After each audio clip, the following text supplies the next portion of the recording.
Donc, deuxième vidéo sur l'utilisation du logiciel Inventor. Donc, dans la vidéo précédente, on a fait ici, on a vu comment réaliser une esquisse. Donc maintenant, on va réaliser un dessin à l'échelle 1 en 3 dimensions. Voilà. Donc pour ça, on va cliquer sur Nouveau, faire Nouveau. Donc on va faire ici, on va choisir un nouveau dessin. Donc on va prendre une pièce standard. Voilà. Donc l'environnement de travail va s'ouvrir sur un nouveau dessin. Donc comme pour la vidéo précédente, je vais supprimer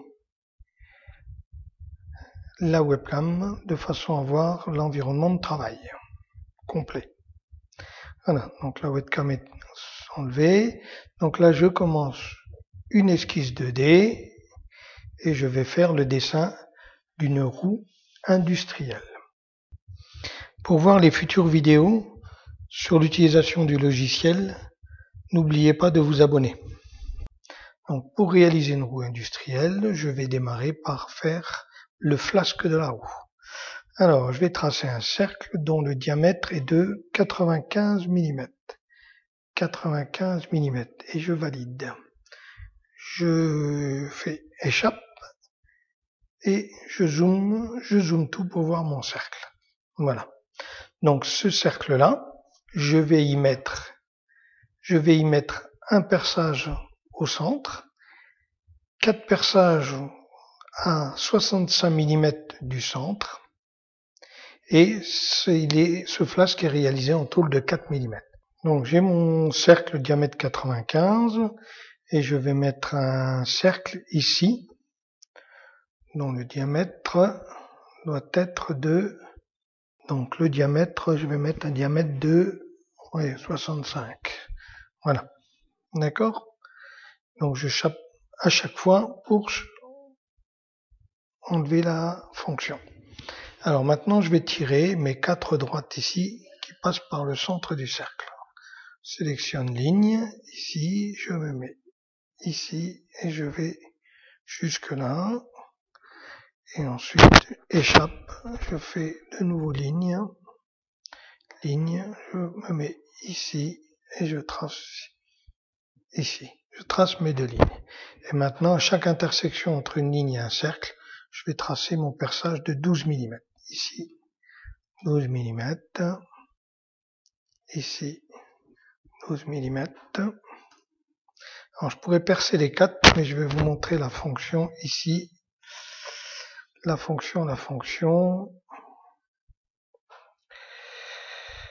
Alors, elle est où? Fonction symétrie. Voilà. Donc, je veux une symétrie, je veux un cercle qui est symétrique et qui va de l'autre côté. Et je mets appliquer et j'ai mon cercle. Mais terminé.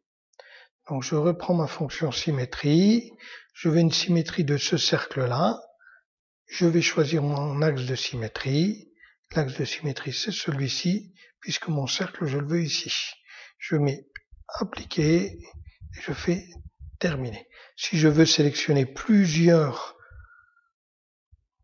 cercles ou plusieurs objets, je laisse appuyer sur la touche CTRL et je peux sélectionner, je peux additionner des objets comme ça, plusieurs objets pour pouvoir faire ma symétrie. Voilà. Donc une fonction.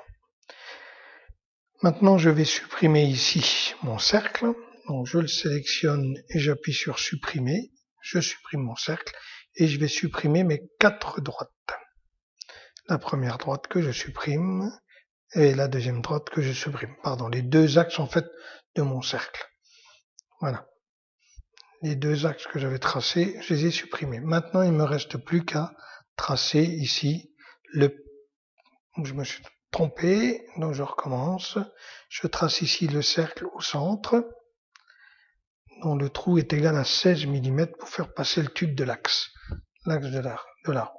Et j'ai terminé mon dessin. Donc je fais fichier, enregistrer sous, et je vais mettre je quitte l'esquisse, et je vais mettre ici flasque. Et j'enregistre. Voilà. Donc là j'ai l'esquisse de mon flasque. Alors je vais regarder si je dois pas. Ici, non, c'est bon. Donc j'ai ici l'esquisse de mon flasque. Maintenant je vais lui donner une épaisseur. Donc pour lui donner épaisseur, je vais sur extrusion, je sélectionne l'extrusion et je mets ici l'épaisseur, c'est-à-dire la distance, et je mets une épaisseur de 4 mm, puisque je veux le faire réaliser en tôle de 4 mm. Et je mets OK. Voilà. Donc là, je viens de réaliser ma première pièce ici, en 3 dimensions, qui est le flasque de ma roue. Alors, je vais mettre maintenant, ici, le plan, je le mets ici, et je vais dire que cette vue-là, je la redéfinis sur l'avant. Voilà. Donc cette vue-là, c'est l'avant de ma pièce. Alors vous verrez à quoi ça sert plus tard, hein, mais ça va vous permettre en fait de fixer vos pièces. De fixer la vue de face lorsque vous allez faire le dessin en 2D. Voilà. Voilà pour le premier dessin en 3 dimensions. Donc fichier, enregistrer. Dans la prochaine vidéo, je vous montrerai comment importer cette pièce en 3 dimensions dans un plan en 2 dimensions. Nous le coûterons de façon à pouvoir imprimer le document et réaliser la pièce à l'atelier. D'ici là, n'oubliez pas de vous abonner et je vous dis à bientôt.